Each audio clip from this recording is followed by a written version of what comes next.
Welcome to the listening library. ये एक ऐसी जगह है जहाँ कहानियाँ सिर्फ सुनाई नहीं जाती बल्कि महसूस की जाती हैं। आप इस एपिसोड को वॉक करते हुए सुन सकते हैं, काम के दौरान, ड्राइव करते वक्त या रात को सोने से पहले। स्क्रीन देखना ज़रूरी नहीं, बस सुनते रहिए। आज की कहानी उन लोगों के लिए है जो लाइफ में कुछ ज़्यादा चाहते हैं लेकिन एग्जैक्टली पता नहीं होता कि वो ज़्यादा क्या है। ये कहानी है द एल्केमिस्ट की। अगर आपको ऐसी और कहानियाँ कामली और डीपली सुननी है तो चैनल को सब्सक्राइब कर सकते हैं। अब कहानी शुरू करते हैं। कहानी शुरू होती है एक सिंपल से लड़के से, सैंटियागो। वो एक शेफर्ड है। उसका काम सिंपल है, शीप के साथ सफ़र करना, खुला आसमान, नए शहर, नए लोग। उसके पास ज़्यादा पैसे नहीं हैं, लेकिन एक चीज़ ज़रूर है, फ्रीडम। उसके पेरेंट्स चाहते थे कि वो प्रीस्ट बने, रिस्पेक्टफुल लाइफ, फिक्स्ड फ्यूचर।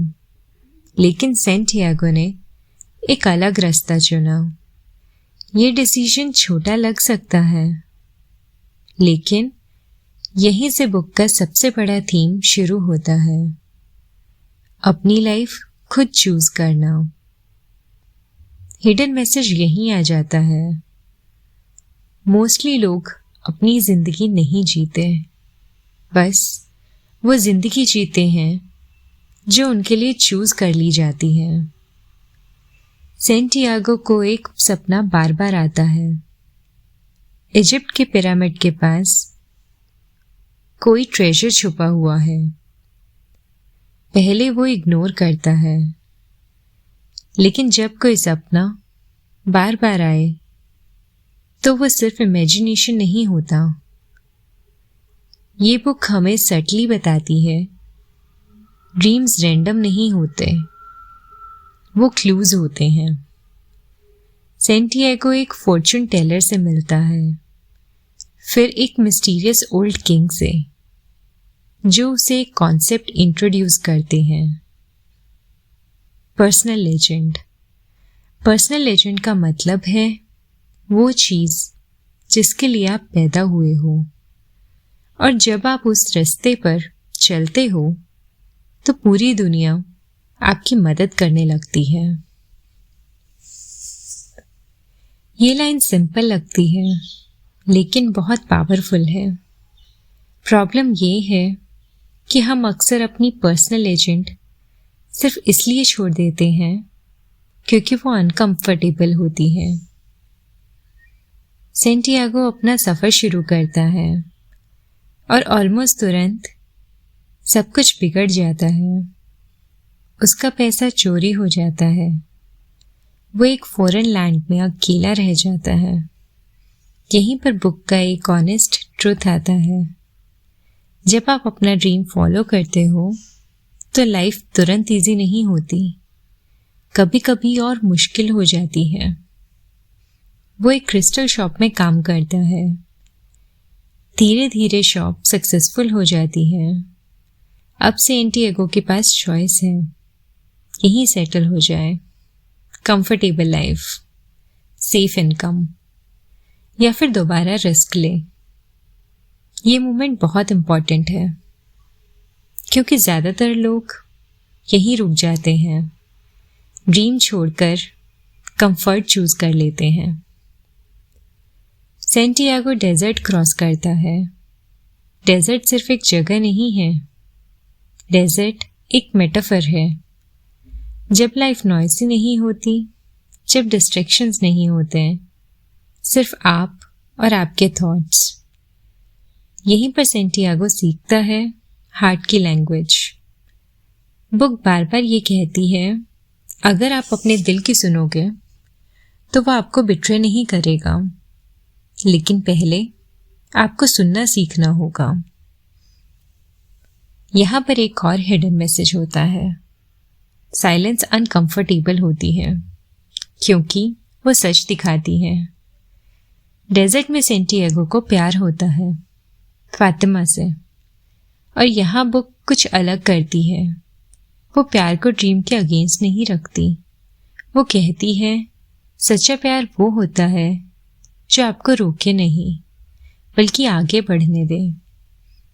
अगर प्यार सेक्रीफाइस मांगे और आपको छोटा बना दे तो शायद वो प्यार नहीं, इनसिक्योरिटी है।